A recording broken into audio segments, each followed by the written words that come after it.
과거에는 편지를 통해서 소식을 주고받았습니다. 따뜻한 우정과 사랑을 담아서 마음을 주고받았습니다. 부모님 전 상서, 또 연애 편지도 우리 장로님 연애 편지를 많이 썼을 것 같아요. 어떠십니까? 요즘에는 까똑까똑 디지털 세상이 되어가지고 아련한 추억들이 다 사라졌습니다. 손으로 꾹꾹 눌러서 정성껏 쓴 편지 안에 마음을, 사랑을, 정을 가득 부어서 넣을 수가 있었습니다. 잉크 냄새가 좋습니다. 종이 위에 잉크가 스며 들어가면서 앉아 적을 때, 쓸 때도 행복하고 또 편지 받을 때는 더 행복합니다. 봉투를 뜯는 순간 손끝에 전해지는 떨림도 있습니다.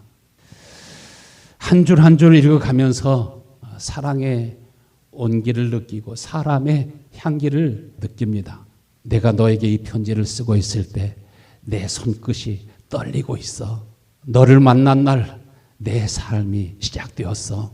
너를 생각할 때마다 가슴이 저리도록 뜨거워진다. 나는 너를 위해서 무엇이든지 할 수 있어. 마지막으로 나는 너를 영원히 사랑해. 기억나십니까? 간지러운 그런 말들을 편지에 담아서 생각이 안 나면 이 책 저 책 감동적인 문구를 뜯어 붙여가지고 편지를 보내기도 합니다.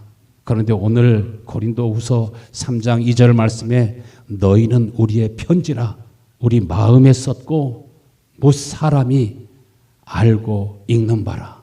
바울 사도는 고린도 교회에 편지를 쓰고 있습니다.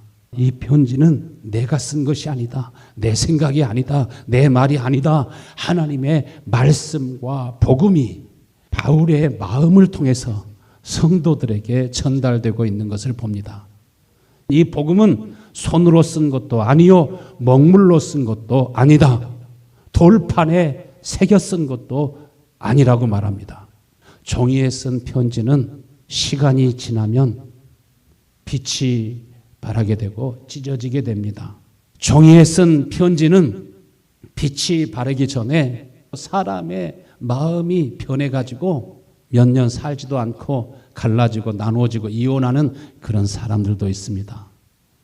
돌비에 율법을 쓰고 돌비에 역사적인 사실을 기록해 놓았지만은 광개토 대왕 비석 안에 쓰여진 그 글씨가 오랫동안 비바람에 의해서 조금씩 깎이다 보니까 글씨가 흐려졌습니다.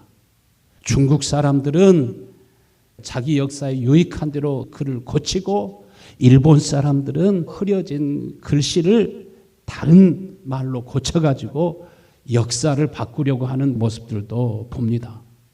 하나님은 여러분의 마음판에 영원히 지워지지 않는 하나님의 말씀을, 하나님의 복음을, 하나님의 사랑을 지금도 새겨주시기를 원하시는 것을 믿으십니까? 하나님이 그의 사랑으로 우리 마음판에 쓴 것은 절대로 흐려지지도 않고 지워지지도 않습니다. 하나님의 숨결이, 하나님의 생명이 우리 속에서 살아 움직이는 것입니다. 고린도 교회 성도들은 바울을 통해서 하나님이 쓰신 복음의 열매였습니다. 하나님이 친히 우리의 심령에 하나님의 말씀을 기록해 주시면 그 사람의 심령은 날마다 변화되고 새로워져서 여러분 모두가 다 복음의 열매가 되는 것을 믿으시길 바랍니다. 그리고 그 심령은 하나님의 사랑으로 채워져 있게 되어 있습니다. 남의 연애 편지를 쓰면 마음에 감동이 있을까요? 없을까요? 아무런 감동이 없습니다. 내가 사랑하는 사람에게 편지를 써야 떨림이 있습니다. 기쁨과 행복이 있습니다. 많은 사람이 성경을 읽으면서도 남의 편지에 읽는 것처럼 그렇게 생각하는 사람들도 있습니다. 성경은 여러분에게 쓰신 하나님의 편지인 걸 믿으십니까? 그 말씀을 읽고 묵상할 때 깊은 감동과 눈물과 은혜가 속에서 솟구쳐 나오도록 되어 있습니다. 남의 편지는 한 번 읽고 두 번 안 읽습니다. 자신에게 온 사랑의 편지는 어떻습니까? 한 번 읽고 두 번 읽고 여러 번 읽었을 것입니다. 하나님은 하나님의 손길로 성령의 불로 여러분의 마음판에 하나님의 사랑을 새겨놓고 싶습니다. 하나님의 사랑이 마음속에 기록된 사람은, 성령의 불로 하나님의 말씀이 새겨진 사람은 그 속에서 언제나 변함없이 주님을 경외하고 변함없이 주님을 사랑하는 마음이 나오는 것을 믿으시길 바랍니다. 하나님의 언약이, 하나님의 약속이 언제나 내 속에 있습니다. 내가 너를 끝까지 지키리라.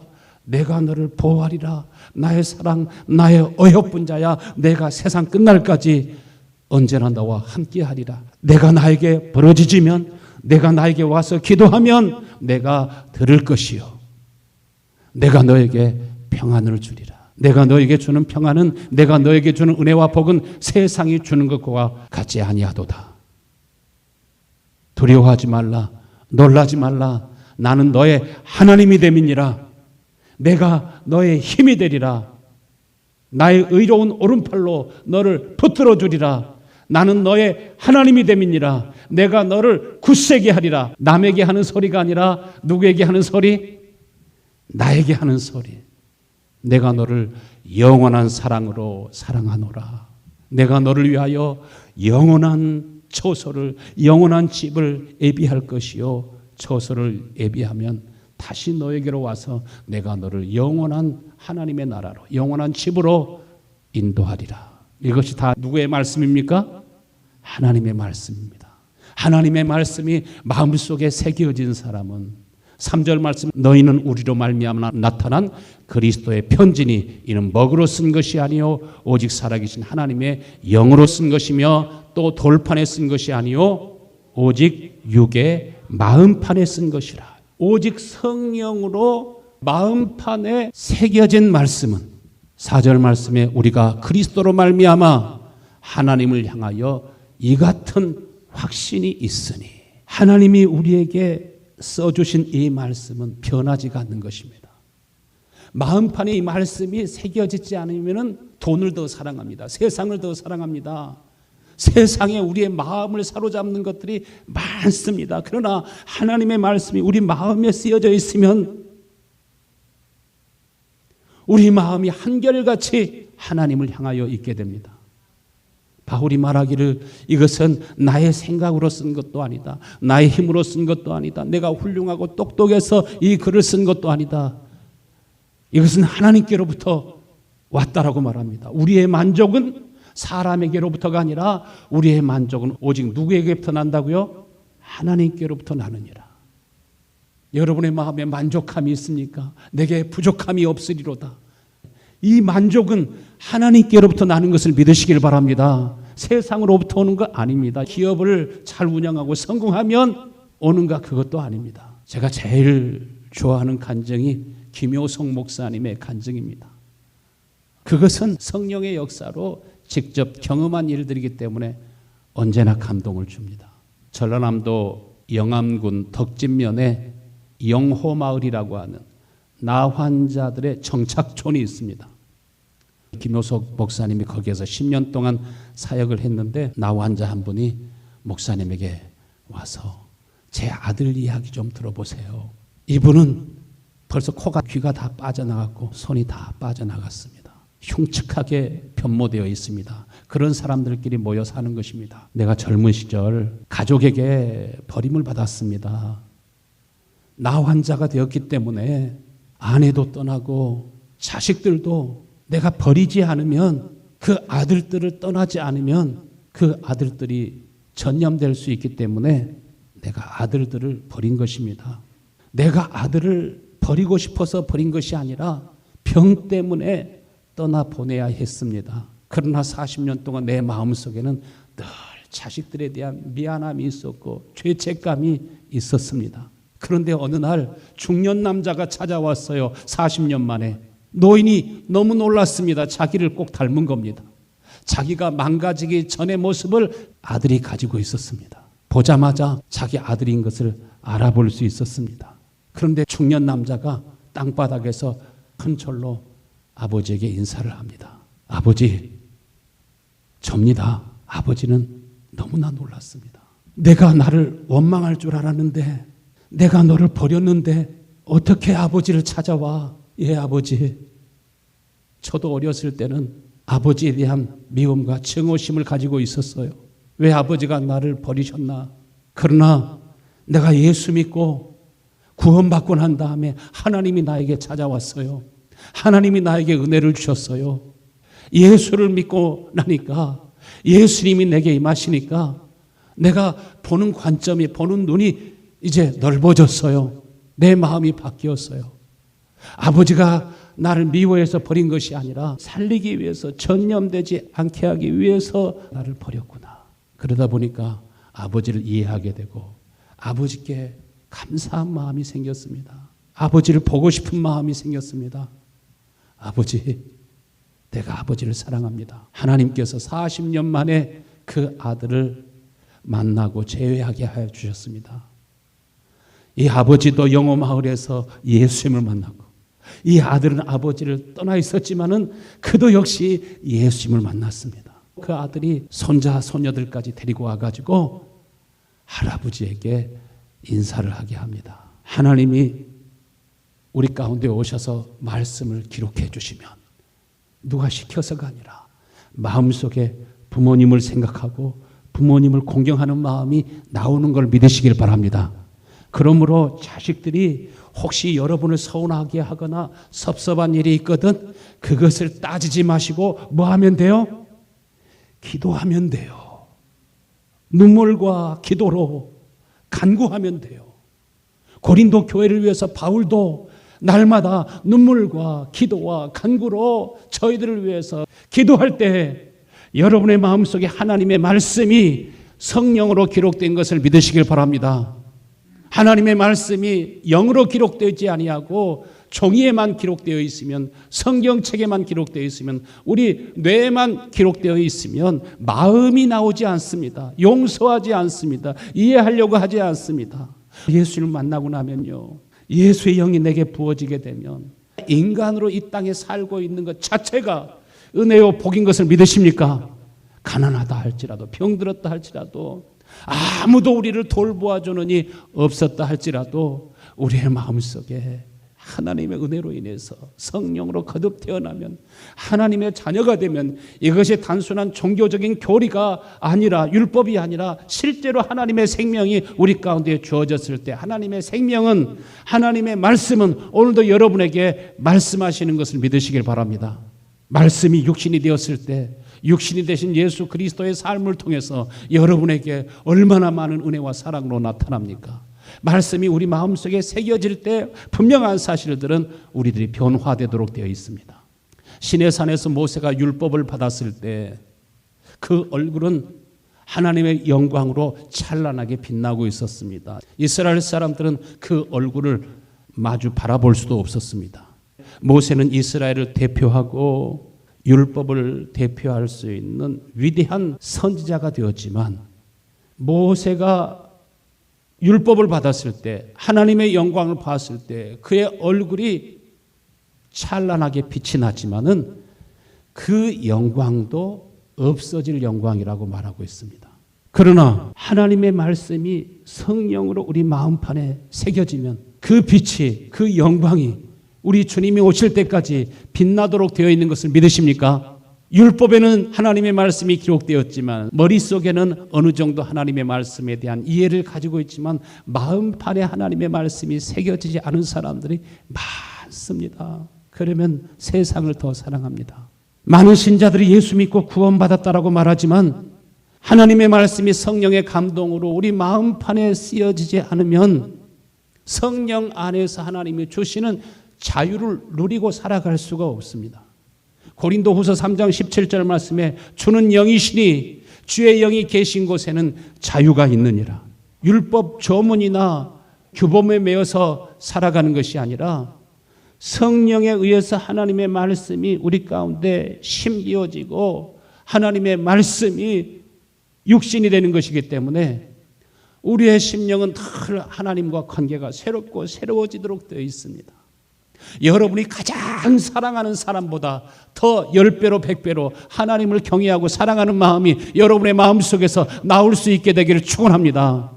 그러면 하나님과 관계가 더 깊어지고 그 속에 언제나 은혜와 진리가 충만하도록 되어 있습니다. 율법과 영의 차이가 무엇입니까? 하나님의 말씀이 돌판이나 성경책에 쓰여진 조문들은 죄인됨을 알게 하시는 것입니다. 우리가 얼마나 강팍하고 완악하고 연약하고 부족한지 그것을 알고 깨닫게 하시는 것입니다. 그러나 우리가 하나님의 자녀답게 살아갈 수 있도록 하게 하시는 것은 오직 성령의 역사를 통해서 성령의 새롭게 하심으로, 성령이 우리에게 생명을 주심으로, 그 생명은 어떤 영이십니까? 부활의 영입니다. 죽은 자를 살리신 이의 영입니다. 어둠 속에 살던 사람이 빛으로 살아갈 수 있도록, 꽃을 피며 살아갈 수 있도록, 우리도 예수님처럼 바울처럼 열매를 맺으며 살아갈 수 있도록 우리 속에서 역사하는 강력한 영향력인 걸 믿으십니까? 하나님께서 아담을 지으시고 생기를 불어넣으신 것처럼 우리에게 하나님의 생기를 불어넣는 것입니다. 갈라디아서 4장 9절에 이제는 너희가 하나님을 알 뿐 아니라 하나님께서도 너희를 아시게 되었거늘 어찌하여 다시 약하고 천한 초보로 돌아가고자 하느냐? 왜 다시 율법의 종이 되고자 하느냐? 오늘 많은 사람들이 하나님을 안다고 하지만 예수님이 신랑 되심을 알고 주의 오심을 기다리고 있지만 어리석은 다섯 처녀들에게 그들을 향해서 뭐라고 하셨습니까? 나는 너를 도무지 알지 못하노라. 그들은 예수님을 안다고 말하는데 그런데 예수님께서는 저희들을 도무지 알지 못한다라고 말합니다. 저희들이 예수님을 안다라고 말하지만은 그러나 사실은 모르고 있었습니다. 내가 나를 모르는데 난들 너를 어떻게 알겠느냐? 유행가 가사에도 있는 것처럼 사람들이 예수님을 안다고 말하지만 진짜 알지를 못해요. 여러분, 예수님을 알게 되면 성령에 의해서 하나님의 말씀이 여러분의 마음속에 기록되면 자나 깨나 앉아나 서나 여러분의 마음이 하나님을 향하여 있게 되는 걸 믿으시길 바랍니다. 나침판은 항상 어디를 향해 있습니까? 북쪽을 향해 있습니다. 독도법을 잘 배운 사람들은 깊은 산속에 들어가서도 방향 감각을 잃지 않을 수 있습니다. 원하는 목적지를 잘 찾아갈 수 있습니다. 많은 사람들이요 방향 감각을 잃고 살아가고 있어요. 하나님의 자녀답게 하나님의 사람으로 이 땅에 살아가기 위해서는 하나님께서 여러분을 알듯이 여러분도 하나님을 알고 하나님이 여러분을 사랑하시듯이 여러분도 하나님을 깊이 사랑하는 자리까지 들어갈 수 있게 되기를 축원합니다. 고린도후서 3장 6절에 하나님은 우리를 새 계약의 일꾼으로 삼으셨는데 율법의 종이 아니라 성령님의 종이 되게 하기 위해서 성령의 인도하심을 힘입어 살게 하시기 위해서 저와 여러분을 새 언약의 일꾼으로 새 언약의 종으로 삼기를 원하신다고 말씀하십니다. 어떤 사람이 새 언약의 일꾼이라고 말씀하십니까? 율법은 죽음을 가져오지만 성령님은 생명을 주시는 것이라. 생명의 영이신 생명의 성령이 우리 가운데 임하시고 성령이 그의 권능으로 우리 마음판에 하나님의 말씀을 새겨주실 때 우리 속에서는 살아계신 하나님의 말씀이 거룩함이 의로움이 날로 새롭게 하시는 생명과 능력이 여러분 속에서 약동하시는 것을 믿으십니까? 봄이 되니까 변화를 느끼지 않습니까? 그와 같이 하나님의 말씀이 성령으로 육의 신비에 기록된 사람들은 속에서 사랑하는 마음이 나옵니다. 생명력을 느낄 수 있습니다. 로마서 8장 11절 말씀에 예수를 죽은 자 가운데서 살리신 이의 영, 예수를 죽은 자 가운데서 살리신 성령이 너희 안에 거하시면 그리스도 예수를 죽은 자 가운데서 살리신 하나님이 너희 가운데 거하시는 그의 영으로 말미암아 그의 성령으로 말미암아 너희 죽을 몸도 살리시고 마음도 새롭게 하시고 날마다 변화로 이끌어 주시는 것을 믿으시길 바랍니다. 우리는 무엇을 사모해야 돼요? 새 언약의 일꾼이 되기를 사모해야 돼요. 어떻게 새 언약의 일꾼이 될 수 있어요? 오직 하나님의 성령으로만 되어지는 것입니다. 1907년 스탠리 존스 선교사님이 23살 되었을 때 하나님의 부르심을 받습니다. 그의 마음속에는 하나님의 말씀이, 하나님의 긍휼과 자비와 은혜와 사랑이 그 가슴 속에 새겨져 있습니다. 느낄 수 있습니다. 하나님의 은혜와 사랑을 입은 사람들은 그 마음속에 하나님이 이끄심을 느낍니다. 그는 하나님 앞에 기도합니다. 인생을 자신의 아버지가 되신 주님께 맡겨 살아가게 됩니다. 존스 선교사님은 하나님의 부르심을 받고 인도를 향하여 가게 됩니다. 원주민들을 찾아가는데 밀림에서 길을 잃고 말았습니다. 숲속에 갇혔습니다. 거기 얼마나 무서운 동물들이 많습니까? 절망 가운데 있었습니다. 숲속에서 소리를 쳤어요. 누구 없소? 나를 좀 도와주시오. 나를 좀 도와주시오. 기도하면서 큰 소리로 외쳤어요. 그러자 한 원주민이 나타났습니다. 나를 도와주시오. 그랬더니 그가 하는 말이 앉아서 기다리시오. 기다리라고만 말해놓고 어디로 또 갔어요. 안 와요. 또 왔습니다. 빨리 갑시다. 그가 말하기를 기다리세요. 더 기다리세요. 기다리라고만 말합니다. 몇 시간 동안 기다렸는가? 8시간 기다렸습니다. 날이 밝았습니다. 어두울 때 가면 길을 잃습니다. 길이 어디요? 내가 곧 길이요. 내가 가는 곳이 길이요. 그때 무엇이 생각났을까요? 나는 길이요, 진리요, 생명이시라고 하시는 주님의 말씀이 그렇구나. 주님이 길이구나. 주님이 나의 길이 되어서 나의 생명이 되셔서 이곳으로 인도하셨으면 나는 죽지 않고 살아있을 것이고 또 많은 열매를 맺게 될 것을 확신했습니다. 여러분의 길은 누구이십니까? 예수님이심을 믿으십니까? 너무 마음이 아프고 답답할 때가 있습니다. 하나님 앞에서 기다려야 되는데 사람들이 기다리지 않습니다. 사순절 기간 동안에는 이때라도 마음에 작정하고 기도하고 기다려야 되는데 다른 일을 위해서는 그렇게 부지런하고 근면성실한데 하나님 앞에서 많은 사람들이 기다리지 않습니다. 이반 로버츠 목사님 같은 경우는 노인들만 몇 명 앉아있는 부흥도 안 되는 그 교회에서 몇 년 동안 기다렸는가? 17년, 18년 동안 주님을 기다렸습니다. 8시간도 때로는 길고 힘든데 한 달, 두 달이 아니라 17년, 18년 동안 똑같은 사람들하고 똑같은 자리에서 그냥 기다리면서 기도할 때 얼마나 답답했을까. 그러나 성령이 임하시고 지극히 높으신의 능력이 그를 둘러덮게 되니까 영국을 살리지 않습니까? 영국만 살렸습니까? 온 세계에 영적인 부흥을 일으켰던 부흥의 진원지가 되지 않습니까? 하나님 앞에서 기다리는 은혜가 있게 되기를 축원합니다. 세월이 여러분을 기다려 줄 거라고 생각하십니까? 아닙니다. 계속 신속하게 지나갑니다. 여러분이 하나님 앞에서 기다리는 것이 없으면, 부르짖는 것이 없으면, 간구하는 것이 없으면 반드시 후회하는 시간이 옵니다. 예수님만 따라가면 승리하게 되는 줄로 믿으시길 바랍니다. 스탠리 존스 목사님이 69세에 뇌출혈로 쓰러졌습니다. 보스턴 병원에서 치료하는 가운데 오는 사람들마다 자기를 위해서 기도해달라고 그랬어요. 간호사한테도, 의사한테도, 방문하신 사람들한테도 스탠리야 일어나라, 일어나, 걸어라. 의사 선생님도 들어와서 주사만 놓고 가면 안 되고 스탠리야 다시 일어나, 걸어라. 보스턴 병원에서 다시 걷고 뛰게 된 줄로 믿습니다. 그리고 성령의 인도로 간다고 했을 때 의사 선생님들은 말하기를 당신 미쳤어? 그랬을 때 뭐라고 했을까요? 예수님이 나의 길입니다. 나의 가는 길을 그가 하시나니 나를 단련하신 후에는 내가 정금같이 나오리이다. 주님이 나를 단련하셨습니다. 더 귀하게 쓰시도록. 길을 잃었을 때 하나님 앞에 기도하면서 성령이 자기에게 하신 말씀을 들었습니다. 하나님 앞에 기도할 때 누군가 너를 찾아올 거야. 누군가 너를 안내하기 위해서 찾아올 거야.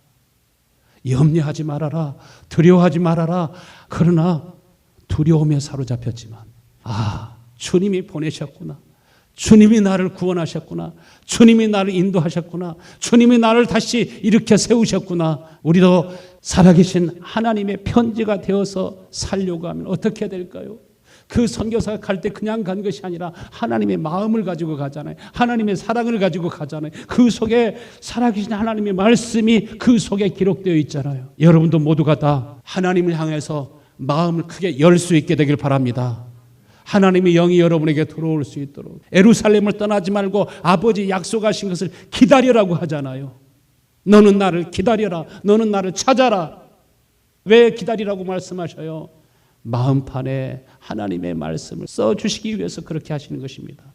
중생의 씻음과 성령의 새롭게 하심을 여러분에게 주시기를 하나님이 원하신 걸 믿으십니까? 당장 성경을 열고 매일매일 묵상하세요. 절기 때만 묵상하지 말고 매일 묵상할 수 있게 되길 바랍니다. 주님이 여러분의 마음판에 하나님의 말씀을 새겨줄 수 있도록 주님께 마음을 드려야 돼요. 우리는 기도할 때 하나님의 말씀이 성령으로 말미암아 내 마음속에 쓰여지게 하여 주옵소서. 종이가 아니라 마음에 쓰여지게 하시고 먹물이 아니라 성령으로 쓰여질 수 있게 하여 주옵소서. 우리들이 새 언약의 일꾼이 되기 위해서 어떻게 해야 될까요? 새 언약의 일꾼들은 어떤 사람들입니까? 고린도후서 3장 18절 말씀에 우리가 다 수건을 벗은 얼굴로 거울을 보는 것 같이 주의 영광을 보매 저와 같은 형상으로 화하여 영광으로 영광에 이르니 곧 주의 영으로 말미암음이니이다. 주의 영광을 보아야 여러분에게 영광에서 영광으로 그 빛이 여러분을 영광스럽게 합니다. 그 빛으로 우리의 마음에 하나님의 말씀을 새겨주시는 것입니다. 요즘요 이런 사이트들이 있어요. 며느리들끼리만 모이는 사이트들이 있어요. 며느리들끼리 모여가지고 뭐 할까요? 어떻게 하면 시어머니 버릇을 고쳐줄 수 있는가? 시어머니 버릇을 고치는 방법을 공유하는 거예요. 또 시어머니들 가만히 있을까요? 시어머니들끼리 모이는 또 사이트가 있어요. 이 버르장머리 없는 며느리를 어떻게 하면은 변화시킬 것인가? 그러한 정보를 공유하게 되면은 더 사랑하는 마음으로 뭉쳐질까요? 미워하는 마음으로 뭉쳐질까요? 미운 마음으로 증오심이 커지는 것입니다. 율법 조문은 자신의 부족함을 깨달으라고 자신의 연약함을 자신의 죄인됨을 보라고 새겨주신 것이지 남을 정죄하라고 새겨주신 것이 아닙니다. 율법 조문만 가지고 있으면 따질 일도 많고 싸울 일도 많고 흠 잡을 것도 흠 잡힐 것도 많이 있습니다. 언제나 기준점이 자기 자신입니다. 그러나 예수의 영으로 하나님의 말씀이 우리의 마음속에 쓰여지면 기준점이 누가 될까요? 예수님이 나와 같은 죄인을 불쌍히 여긴 것처럼 불쌍히 여기는 마음이 나오게 되는 줄로 믿습니다. 용서하는 마음이 나옵니다. 사랑하는 마음이 나옵니다. 거기에 변화가 생겨나게 되는 것입니다. 디모데전서 5장 8절 말씀에 누구든지 자기 친족 특히 자기 가족을 돌보지 아니하면 믿음을 배반한 자요 불신자보다 더 악한 자니라. 친족을 위해서 더 큰 마음과 사랑이 모두 새 봄에 샘이 솟아나듯이 넘쳐나는 은혜가 있게 되기를 바랍니다. 우리 장로님, 권사님, 우리 교역자들, 우리 모든 성도들의 마음속에서 주님이 나를 불쌍히 여기신 것처럼 서로를 향해서 불쌍히 여기고 긍휼히 여기는 형제의 연약함을, 형제의 부족함을 서로 감당할 수 있는 은혜가 흘러나올 수 있게 되기를 축원합니다. 요한일서 3장 15절 말씀에 무릇 그 형제를 미워하는 자는 살인하는 자니 살인하는 자마다 영생이 그 속에 거하지 아니하는 줄을 너희가 아느니라. 형제를 미워하는 자마다 살인하는 자라고요. 미워하는 자는 사망의 뿌리를 받고 있어서 미움이라고 하는 것은 사망의 냄새라고 말합니다. 영이 죽어 있음을 나타내는 것입니다. 살인과 같은 죄로 간주합니다. 나는 예수 믿어서 영생을 얻었는데요. 그러면서도 마음속에 미워하는 사람들이 많아. 모법은 항상 그 밑에 자녀의 법을 가지고 있습니다. 성경을 읽을 때도 모법만 보면 안 됩니다. 저를 믿는 자마다 멸망치 않고 영생을 얻는다고 하는 그 말씀만 보면 안 됩니다. 미워하는 자마다 살인하는 자마다 영생이 그 속에 거하지 아니하는 줄을 너희가 아나니. 요즘 헌법에 대해서 많이 배우잖아요. 한국 문제 때문에. 성경도 보면서 그것을 살펴야 됩니다. 사람과 하나님이 서로 관계 속에서 멀어지면 멀어질수록 사망으로 이끄는 저주가 그 속에 역사합니다. 그래서 갈라디아서 5장 19절에 육체의 일은 분명하니 곧 음행과 더러운 것과 호색과 우상 숭배와 주술과 원수 맺는 것과 분쟁과 시기와 분냄과 당짓는 것과 분열과 이단과 투기와 질투와 술 취함과 방탕함과 또 그와 같은 것들이라. 내가 너에게 미리 말하노니 이런 일을 하는 자들은 하나님 나라를 유업으로 받을 수 없느니라. 특별히 마지막 시대에 살고 있는 우리 성도들은 주님이 오실 때 부활의 영광을 소망을 두고 살아가게 되면 여러분 속에 질투나 음행이나 더러움과 탐욕과 탐심과 미움과 시기와 이 모든 것들은 사망에 이르는 냄새입니다. 주님, 나를 새롭게 하여 주시옵소서.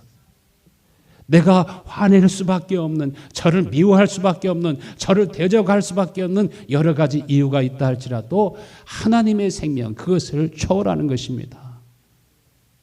그래서 로마서 2장 28절에 유대인으로 태어났다고 해서 다 유대인이 아니요 표면적 육신의 할례가 아니니라.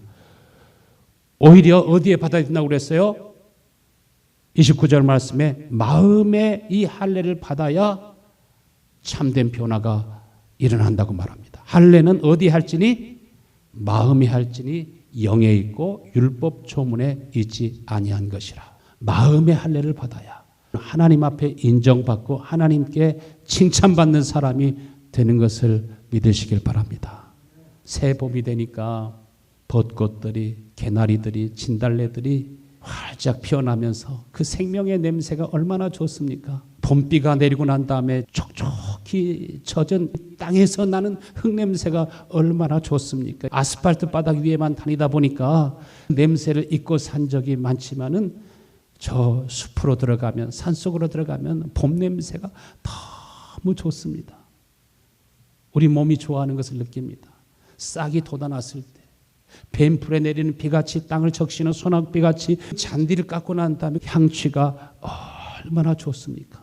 이삭이 야곱을 끌어안으면서 아들의 향취로구나, 아들에게도 딸에게도 향취가 있는 것처럼 고린도후서 2장 14절에 하나님께 감사하리로다.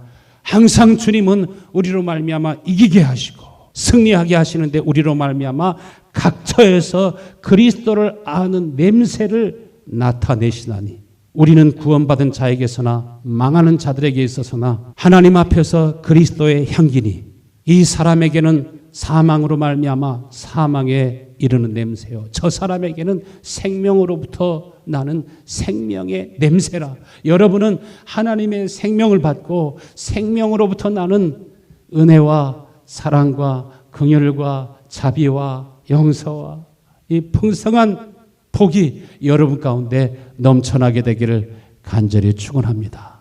주여, 오늘도 주의 성령으로 말미암아 하나님의 사랑을 내 가슴에 부어주시고 내 심령에서 그리스도의 향기가, 그리스도의 향취가 날 수 있도록 주님 나를 인도하여 주옵소서.